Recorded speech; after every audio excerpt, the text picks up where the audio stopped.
Këngëtari Don Xhoni ndalohet nga policia, çfarë u gjet në makinë. Reperi dhe këngëtari i njohur Don Xhoni u ndalua një ditë më parë nga policia në Prishtinë.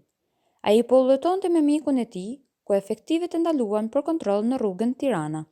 Atij i është bërë një kontroll në veturën e tij, gjatë ndalesës së tij dhe një shokut të tij në rrugën Tirana. Policia njofton se ka sekuestruar armë, karikator dhe 6 fishek. Zyra për informacion në policinë e Kosovës ka konfirmuar rastin për telegrafin. Sekuestrohet një armë zjarri në Prishtinë. Policia e rajonit të Prishtinës, respektivisht zyrtarët e njësitit të reagimit të shpejtë, sot rreth orës 14:30 në rrugën Tirana në Prishtinë, për kontroll rutinë kanë ndaluar një veturë të tipit Range Rover. Pas një kontrolli të detajuar që është bërë 2 personave dhe veturës, policia ka arritur që të gjejë dhe të sekuestrojë një armë të shkurtër, një karikator si dhe 6 fishek.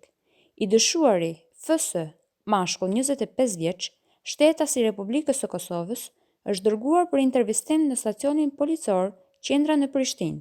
Ndaj tij është iniciuar rasti për mbajtje në pronësi, kontroll ose posedim të paautorizuar të armës dhe i njëjti më pas me vendim të prokurorit është liruar në procedurë të rregullt. Lajmin e ka konfirmuar dhe vetë artisti, duke postuar një fotografi me mikun e tij në rrjetin social Instagram.